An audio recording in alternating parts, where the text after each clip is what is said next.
나눌 말씀은 에스라서 10장입니다. 16절부터 24절까지입니다. 같이 읽습니다. 시작. 사로잡혔던 자들의 자손이 그대로 제사장 에스라가 그 종족을 따라 각각 지명된 족장들 몇 사람을 선임하고 열째 달 초하루에 앉아 그 일을 조사하여 첫째 달 초하루에 이르러 이방 여인을 아내로 맞이한 자의 일 조사하기를 마치니라. 제사장의 무리 중에 이방 여인을 아내로 맞이한 자는 예수와 자손 중 요사닥의 아들과 그의 형제 마세야와 엘리에셀과 야립과 그달랴라. 그들이 다 손을 잡아 맹세하여 그들의 아내를 보내기로 하고 또 그 죄로 말미암아 수장 한 마리를 속건제로 드렸으며 또 이멜 자손 중에서는 하나니와 스바다요 하림 자손 중에서는 마세야와 엘리야와 스마야와 여엘과 우시아요 바수울 자손 중에서는 엘요에나와 마세야와 이스마엘과 느다넬과 요사밧과 엘라사였더라. 레이 사람 중에서는 요사밧과 시므이와 글랴라는 글리다와 유다와 엘리에셀이었더라.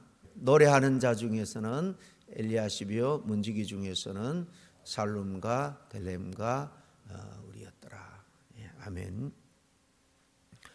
10장 지난 앞부분에 우리는 한 사람 에스라의 눈물 어린 회개로 인해서 이스라엘 공동체 전체가 함께 회개하는 전체 회개로 이어지는 모습을 살펴봤습니다. 죄악상을 본 이 에스라가 정말 자신의 옷을 찢고 울며 기도할 때에 백성들도 함께 우리가 다 범죄했습니다 라고 고백하면서 죄를 인정하는 모습을 봤습니다. 오늘 에스라 10장 두 번째 시간인데요. 좀 뒤에 쭉 이렇게 죄 문제를 처리한 사람들의 명단이 나옵니다만은 또 그 명단도 중요하니까 다음 주에 한 번 더 에스라서를 보고 10장으로 된 에스라 강의를 마치려고 합니다. 이 이스라엘 백성들은 에스라가 먼저 회개의 본을 보일 때 눈물을 흘리면서 회개합니다.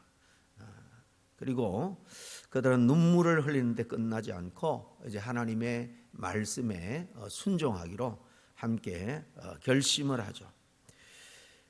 회개는 결심만으로는 완성되지 않습니다. 잘못을 뉘우치는 것과 그리고 잘못된 부분을 바로잡고 그 삶을 바꾸는 것 전혀 다른 문제입니다. 진짜 주님이 원하는 그 회개 반드시 삶을 고치는 행동으로 이어져야 한다는 거죠. 오늘 본문은 앞에 내용에 의해서 계속 이어지는 말씀인데요. 바로 그런 모습을 잘 보여줍니다. 행동으로 옮기는 이 참된 믿음, 주님이 진정 바라는 그 회개, 참된 회개는 어떤 회개인지 오늘 이 말씀을 통해서 몇 가지 상고하기를 원합니다.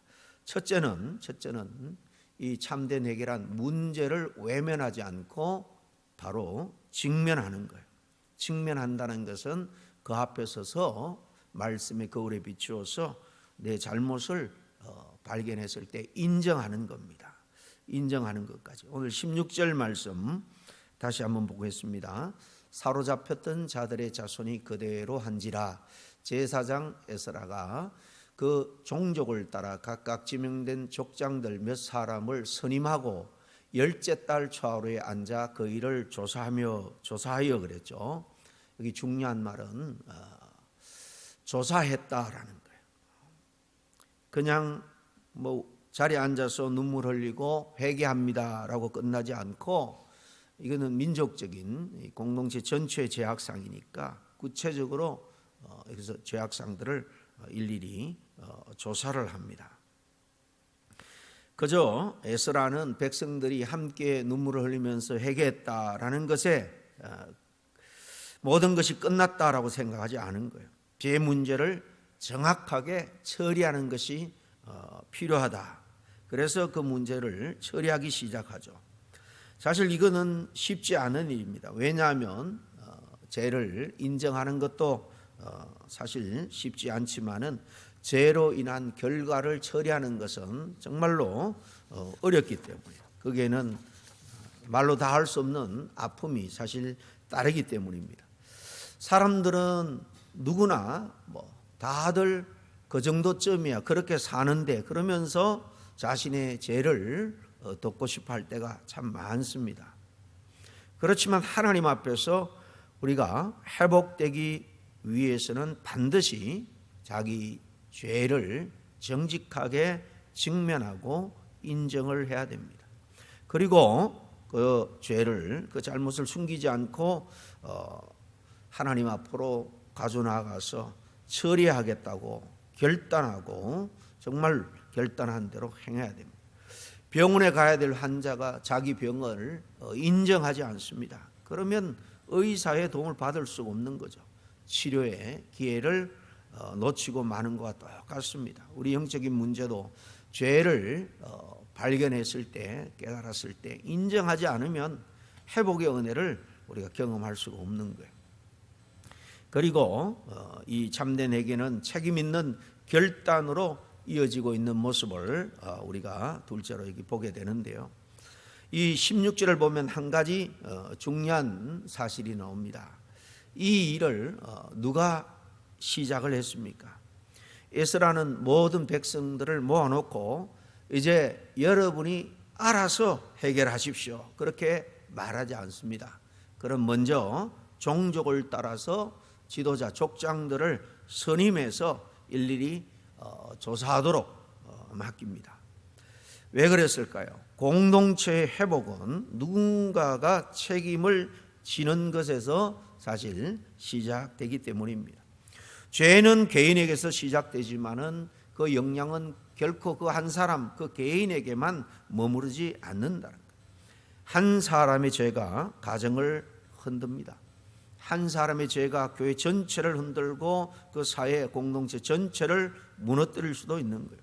그렇기 때문에 회개는 하나님 앞에서 책임 있게 행동하는 결단으로 이어져야 됩니다. 이스라엘 백성이 바벨론 포로에서 그토록 사모하면서 그렇게 준비하고 돌아온 이 고향 이스라엘 예루살렘으로 돌아온 것은 그저 고향에 가서 살겠다 그런 것만은 아닙니다. 우리가 하나님의 백성, 언약을 지켜야 될 언약 백성으로서 다시 세워지기를 바라는 마음일 거예요. 그래서 하나님의 그 은혜 속에서 민족이 회복되기를 원했을 겁니다. 그러므로 지도자들은 먼저 자신들의 책임을 감당을 해야 되는 것입니다. 우리 가정도 교회도 다 마찬가지입니다. 우리 교회가 새로워지려면 누군가가 먼저 하나님 앞에 서야 됩니다. 가정이 회복되려면 부모 중에 누가 먼저 하나님 앞에 바로 서야 되고, 공동체가 변화하려면 거기에 있는 지도자들 중에 먼저 본을 보여야 됩니다. 가정에서는 부모가, 교회에서는 우리 직분자들이 먼저 본을 보여야 되겠습니다. 예수님이 먼저 본을 보여주셨죠. 요한복음 13장 14절 15절 말씀을 함께 읽습니다. 시작. 내가 주와 또는 선생이 되어 너희 발을 씻겼으니 너희도 서로 발을 씻기기를 옳으니라. 내가 너에게 행한 것 같이 너희도 행하게 하려 하여 본을 보였노라. 그랬습니다. 주님께서 가서 섬겨라 그렇게만 말하지 않았습니다. 주님이 제자들 앞에서 먼저 무릎을 꿇고 또 허리에 수건을 동이고 제자들의 발을 일일이 씻겨주셨습니다. 그리고 이제 너희도 이렇게 하라라고 말씀하죠. 이것이 우리 주님께서 원하시는 지도자들의 모습이에요. 우리는 너무 쉽게 누군가 책임을 져야 된다, 변해야 된다 그렇게 말하기 쉽습니다. 그러나 하나님 오늘 우리에게 말합니다. 네가 먼저 순종해라. 내가 먼저 회개해라. 내가 먼저 본을 보여라. 회복은요, 다른 사람을 바꾸는 순간 시작되는 것이 아니라 내가 먼저 하나님 앞에 바로 서는 순간 시작된다라는 것을 알아야 됩니다. 사람이 누구를 바꾸려고 해보세요. 오히려 더 반발만 커질 뿐입니다. 내가 먼저 하나님 앞에 엎드릴 때에 그 회개의 영향력은 에스라에서 백성들 전체로 흘러갔던 것처럼 그렇게 선한 영향력을 발휘할 수 있는 거예요. 오늘 하나님께서 우리에게 맡기신 자리에서 먼저 책임 있는 사람, 먼저 순종하는 사람, 먼저 본을 보이는 사람이 되기를 간절히 원한다라는 거예요. 셋째로 참된 회개는 시간이 걸려도 끝까지 순종하는 것이란 것을 오늘 볼 수 있습니다. 오늘 17절에 보니까 첫째 달 초하루에 이르러 이방 여인을 아내로 맞이한 자의 일 조사하기를 마치니라 그랬습니다. 그 앞에 보면 회중들이 함께 모여서 결의를 하고 언제부터 이 조사하기를 시작하는가 하면 열째 달 초하루라 그랬어요. 그러니까 언제 마치는가 하면 해가 바뀌어서 세 달, 첫째 달 초하루에 마친 거예요. 그러니까 한 석 달 정도 시간이 걸린 겁니다. 왜 이렇게 시간이 필요했을까? 하나님 앞에서의 이 회복은 그저 한번 감정적으로 눈물 흘렸다고 급하게 그렇게 처리하는 것이 아니라는 겁니다. 진정한 변화는 시간이 필요해요. 우리 때로 은혜를 받고 이제부터 새롭게 살아야 되겠다 결단을 합니다. 그런데 중요한 것은 그 다음이죠. 하루 이틀, 한 주, 한 달, 1년 계속해서 그런 모습을 순종으로 살아내야 됩니다. 믿음은 순간의 감동이 아니라 지속적인 순종의 연속이 우리의 믿음 생활이라는 겁니다.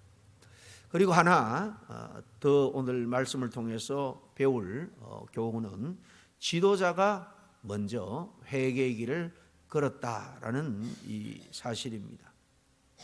이 18절부터 구체적인 이름들이 나오죠. 근데 가장 먼저 등장하는 사람들이 누굽니까? 18절에 보니까 제사장의 무리 중에 이방 여인을 아내로 맞이한 자는 이러이런 사람들이다 라고 제사장이 먼저 등장을 합니다. 그 다음 23절에 보면 또 누가 등장합니까? 레위 사람 중에는 또 이런 사람이라고 말합니다. 그 다음 24절에는 노래하는 자 중에서 또 이름들이 나옵니다.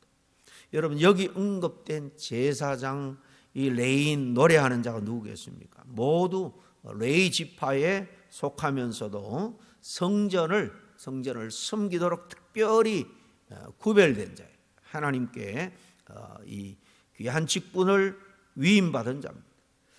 놀라운 것은 이처럼 영적 지도자 가운데서도 일반인들과 다를 것이 없이 오히려 더 했으면 되지 적지 않은 많은 문제를 지금 저지르고 있는 것을 봅니다. 그런데 더 중요한 것은 그들이 문제를 인정했다는 것, 하나님 앞에 바로 섰다는 겁니다. 하나님은 죄 없는 사람만 사용하는 게 아닙니다. 죄를 인정하고 회개하는 사람, 마음이 겸손해서 인간은 늘 부족하기 때문에 실족할 수도 있고 실수할 수도 있습니다. 그러나 정직하게 하나님의 말씀 앞에 서고 또 말씀을 통해서 지적받을 때 회개할 줄 아는 사람을 하나님이 씁니다. 다윗도 베드로도 그리고 요나도 마찬가지죠. 요나도 회개하고 돌이킬 때 하나님이 크게 쓴 것을 봅니다. 니느웨로 가서 심판을 외치라. 니느웨는 적국입니다. 요나는 쳐들어와서 사람을 죽이고 또 수탈해가는 그 적국을 향한 정오가 가득했습니다. 그런데 그 니느웨로 가서 심판을 외치라, 회개를 외치라는 거죠. 마음이 탁탁하니까 반대로 도망갑니다. 다스시로 가다가 큰 물고기 뱃속이라는 극단적인 상황에서 그는 죽기 직전에 자기의 불순종을 깨닫습니다. 그때 하나님이 물고기를 하여금 육지로 토해내게 하고 그 간절한 정말 눈물의 회개를 주님이 받으십니다. 그리고 기회를 줍니다. 니느웨로 다시 가서 사명을 다할 때 그 성읍 12만 명 전체가 다 회개하고 돌이키는 놀라운 역사가 일어납니다. 이 귀한 하나님의 역사에 정말 귀한 쓰임을 받게 됩니다. 하나님은 완벽한 사람을 찾는 것이 아니라는 거예요. 하나님 앞에서 늘 겸손한 사람, 이렇게 정직한 사람을 찾아. 여러분, 하나님은 오늘 성경 말씀에서 우리에게 아주 중요한 질문을 합니다. 너희들이 살아가면서 잘못을 깨달을 때가 많고 또 그것을 가지고 회개할 때도 많지만은 구체적으로 내 삶을 바꾸려고 얼마나 예를 쓰고 있느냐는 것입니다. 그렇게 변화된 삶을 살고 있느냐라고 오늘 이 본문은 우리에게 묻습니다. 회개는 눈물로 시작하지만은 순종을 통해서 회개는 완성된다라는 거예요. 마음의 아픔만 있고 삶의 변화가 없다라면 그것은 온전한 회개라 할 수 없습니다. 하나님께서 기뻐하는 회개, 잘못을 인정하고 책임 있게 행동하는 거예요. 하나님 뜻에 맞게 구체적으로 내 잘못을 고쳐나가는 겁니다.